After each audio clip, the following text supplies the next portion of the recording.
আসসালামু আলাইকুম। বাংলাদেশ বেতার খুলনা, খবর পড়ছি আব্দুস সবুর। দেশের অন্যান্য স্থানের মতো খুলনায় আজ বিশ্ব স্বাস্থ্য দিবস পালিত হচ্ছে।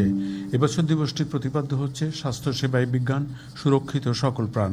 রাষ্ট্রপতি মোহাম্মদ শাহাবুদ্দিন এবং প্রধানমন্ত্রী তারেক রহমান এ উপলক্ষে পৃথক বাণী দিয়েছেন। স্বাস্থ্য ও পরিবার কল্যাণ মন্ত্রণালয়, স্বাস্থ্য অধিদপ্তর ও স্বাস্থ্য বিষয়ক বিভিন্ন বেসরকারি উন্নয়ন সংস্থা নানা কর্মসূচি গ্রহণ করেছে। খুলনা সিটি কর্পোরেশনের প্রশাসক নজরুল ইসলাম মঞ্জু বলেছেন, প্রধানমন্ত্রী তারেক রহমান দেশব্যাপী পরিষ্কার পরিচ্ছন্নতা অভিযান শুরুর ঘোষণা দিয়েছেন। সেই ঘোষণার সাথে খুলনা মহানগরীতে আমরাও কাজ শুরু করেছি।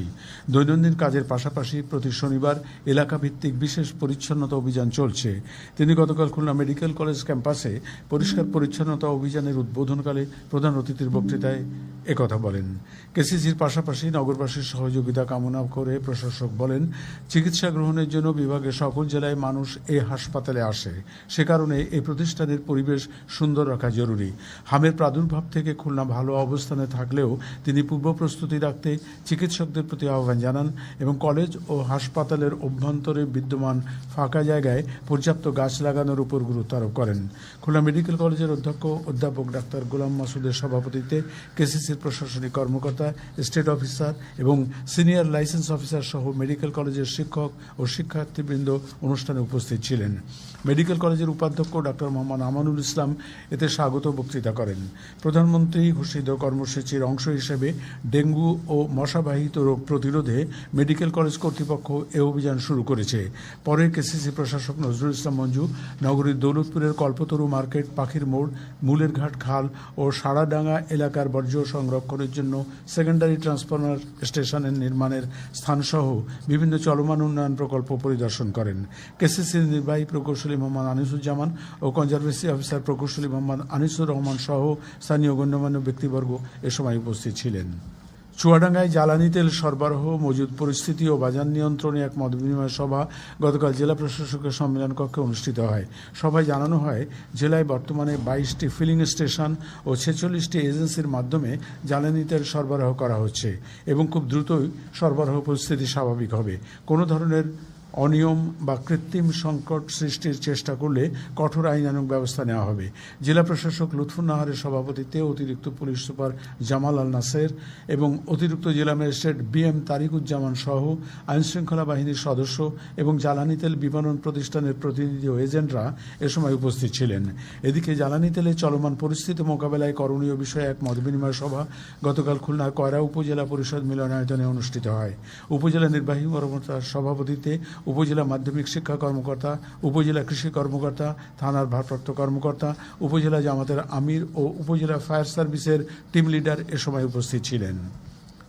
বাংলা নববর্ষ এবং 47তম জাতীয় বিজ্ঞান ও প্রযুক্তি সপ্তাহ উদযাপন উপলক্ষে এক প্রস্তুতিমূলক সভা গতকাল খুলনার দিঘুলিয়া উপজেলা পরিষদ মিলনায়তনে অনুষ্ঠিত হয়।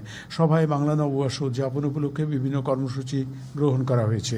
কর্মসূচির মধ্যে রয়েছে সাংস্কৃতিক অনুষ্ঠান, শোভাযাত্রা, পরিচ্ছন্নতা কার্যক্রম, আইন শৃঙ্খলা রক্ষা ও স্বাস্থ্যসেবা প্রদান। এছাড়া বিজ্ঞান ও প্রযুক্তি সপ্তাহ উদযাপন উপলক্ষেও ব্যাপক প্রস্তুতি গ্রহণ করা হয়েছে। উপজেলা নির্বাহী কর্মকর্তার সভাপতিত্বে উপজেলা স্বাস্থ্য ও পরিবার পরিকল্পনা কর্মকর্তা, উপজেলা প্রকৌশলী, থানার ভারপ্রাপ্ত কর্মকর্তা, উপজেলা বিএনপির সভাপতি ও সমাজসেবা কর্মকর্তা সহ সংশ্লিষ্ট কর্মকর্তাগণ এ সময় উপস্থিত ছিলেন। দুর্যোগ ঝুঁকি হ্রাস ও প্রস্তুতি জোরদারের লক্ষ্যে এক অবহিতকরণ সভা গতকাল খুলনার পাইকগাছা উপজেলা অফিসার্স ক্লাব মিলনায়তনে অনুষ্ঠিত হয়। উপজেলা নির্বাহী কর্মকর্তা এতে প্রধান অতিথি ছিলেন। সভায় ঘূর্ণিঝড়, জলোচ্ছ্বাস ও বন্যার মতো প্রাকৃতিক দুর্যোগ মোকাবেলায় আগাম প্রস্তুতি, সচেতনতা বৃদ্ধি ও স্থানীয় পর্যায়ে সক্ষমতা বৃদ্ধির উপর গুরুত্ব আরোপ করা হয়। জনপ্রতিনিধি, সরকারি দপ্তরের কর্মকর্তা ও NGO প্রতিনিধি সহ গণ্যমান্য ব্যক্তিবর্গ এ সময় উপস্থিত ছিলেন।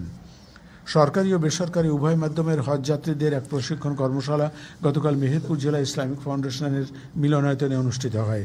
কর্মশালায় হজের নিয়মকানুন, করণীয় ও প্রস্তুতি বিষয়ে হজ যাত্রীদের প্রয়োজনীয় দিক নির্দেশনা প্রদান করা হয়। অতিরিক্ত জেলা প্রশাসক সার্বিক মোহাম্মদ তরিকুল ইসলাম এতে প্রধান অতিথি ছিলেন। জেলা ইসলামিক ফাউন্ডেশনের উপপরিচালক সিরাজুম মনিরের সভাপতিত্বে অতিরিক্ত পুলিশ সুপার আতিকুল হক ও civil surgeon doctor Abu Saeed সহ গণ্যমান্য ব্যক্তিবর্গ এ সময় উপস্থিত ছিলেন। জেলা ইসলামিক ফাউন্ডেশনের এর আয়োজন করে। একটি ভ্রাম্যমাণ আদালত গতকাল সাতক্ষীরার পাটকেলঘাটায় দুটি ইটভাটায় অভিযান চালিয়ে পরিবেশগত ছাড়পত্র ও প্রয়োজনীয় নথিপত্র ছাড়াই কার্যক্রম পরিচালনা করার অপরাধে মালিকদের নিকট থেকে 2,50,000 টাকা জরিমানা আদায় করেছে। জেলা প্রশাসনের নির্বাহী ম্যাজিস্ট্রেট অভিযানে নেতৃত্ব দেন।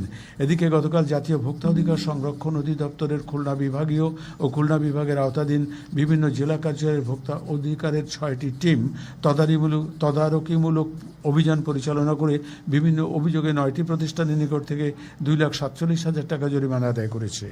খেলার খবর ক্রিকেট। খুলনা সরকারি টিচার্স ট্রেনিং কলেজ মাঠে 6 দলীয় ক্রিকেট টুর্নামেন্টের গতকালের খেলায় রাসেল রবি ব্রাদার্স একাদশ 5 উইকেটে আলামিন কফি হাউস একাদশকে পরাজিত করেছে। আলামিন কফি হাউস একাদশ প্রথমে ব্যাট করে 12 ওভারে 7 উইকেট হারিয়ে 118 রান সংগ্রহ করে। জবাবে রাসেল রবি ব্রাদার্স একাদশ 11 ওভার 5 বলে 5 উইকেট হারিয়ে 119 রান করে জয়ের লক্ষ্যে পৌঁছে যায়। সবশেষে আবহাওয়া। আজ বেলা 1টা পর্যন্ত পূর্বাভাসে বলা হয়েছে বরিশাল, পটুয়াখালী, নোয়াখালী, কুমিল্লা, চট্টগ্রাম ও সিলেট অঞ্চলে পশ্চিম উত্তর পশ্চিম দিক থেকে অস্থায়ীভাবে ঘন্টায় 45 থেকে 60 কিলোমিটার বেগে দমকা থেকে ঝোড়ো হাওয়া বয়ে যেতে পারে। সেই সঙ্গে বৃষ্টি অথবা বজ্রসহ বৃষ্টিপাতের সম্ভাবনা রয়েছে। এসব এলাকা নদীবন্দর সমূহকে 1 নম্বর সতর্কতা সংকেত দেখাতে বলা হয়েছে। খবর শেষ হলো। আমাদের পরবর্তী খবর প্রচারিত হবে দুপুর 12টা 10 মিনিটে বাংলায়।